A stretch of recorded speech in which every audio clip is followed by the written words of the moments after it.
Then I can start. Good morning, everyone.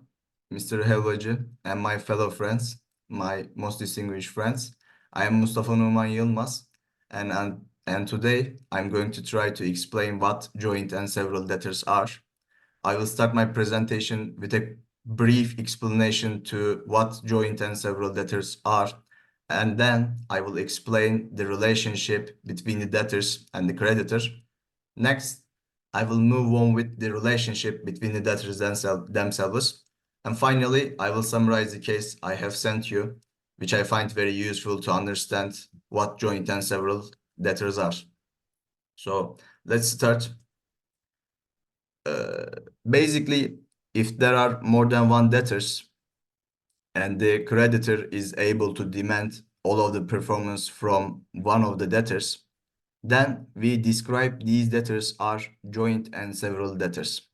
Let's say there are 30,000 Turkish liras debt between the creditor and the debtors. If the creditor is able to demand all of the performance from D3, then they are jointly and severally liable. Jointly and severally liability may arise from a legal transaction or a contract between the parties or the law itself. For example, parties may conclude a contract and make the debtors jointly and severally liable, which makes creditor more powerful against the debtors, or law may make debtors jointly and severally liable to the creditor. For example, Article 2 of the Turkish Labor Code makes principal employer and the subcontractor employer jointly and severally liable to the employees. Let's move on with the relationship between the debtors and the creditor. As we said before, let's say there is a 30,000 Turkish liras debt, and the debtors agreed they are equally liable for the performance. But if they are jointly and severally liable, they can't refuse to pay any portion.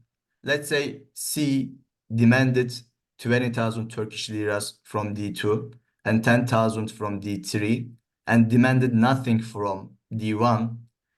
D2 is not able to refuse to pay extra portion because he and all of the debtors are jointly and severally liable to the creditor. But is there any option for D2 that is related to relationship between the debtors themselves? Let's continue with our example. The debtors agreed upon equal shares and they are responsible for 10,000 each. But as we said before, the debtors cannot indicate the clause between them to the creditor. It is valid between them. That's why if D2 outperformed or performed more than he is responsible for, more than he is liable for, then he has right of recourse for extra performance. But unfortunately, the debtors are not jointly and liable in case of right of recourse. If the D2, for example, if D2 performed all of the obligation, he cannot use right of recourse for 20,000 to other debtors. He must demand from each debtors. After all of this explanation, I will summarize the case. In our case, there is a hospital and the claimant is the owner of the hospital. The owner conclude a contract between the defendant, which makes the defendant responsible for hiring and managing the employees. And according to the clause numbered 6/2 in the contract between the parties, subcontractor employer is liable for any damages due to caused by the agreement. And in the case, employees demanded to compensate the damages from principal employer. After compensating the damages demanded by the employees, the claimant wanted to use his right of recourse, and the defendant refused. And that is what the case is all about before the court of first instance. Well, the decision of the court of first instance is really interesting because although the claimant claimed that there is there is an apportionment clause between the parties, the court ignored the statement and decided by misinterpreting the article numbered 167 of TCO, which states that unless otherwise agreed by the joint and several debtors, or unless inferred from the nature of the legal relationship between them, each debtor must assume an equal share of the performance carried out in favor of the creditor.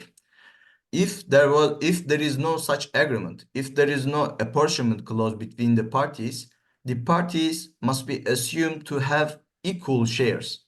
But in our case, claimant claimed that there is a apportionment clause between the parties and indicated that clause. But by ignoring this decision, the court of first instance decided that both parties have equal shares, and the claimant has right to recourse for only half of the performance.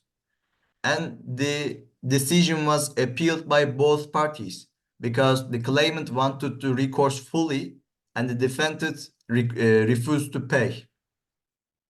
Then the Court of Cassation overturned the decision of the Court of First Instance, emphasizing that the decision was against the Code of Civil Procedure because the Court of First Instance didn't investigate the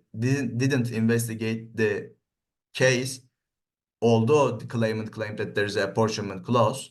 And the decision was also against Turkish Code of Obligation because there was apportionment clause between the parties, which makes subcontractor employer fully responsible and gives right of recourse fully to the principal employer.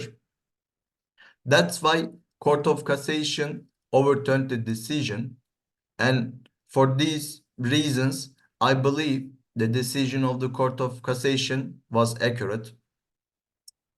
I hope it was useful presentation for everyone in the class.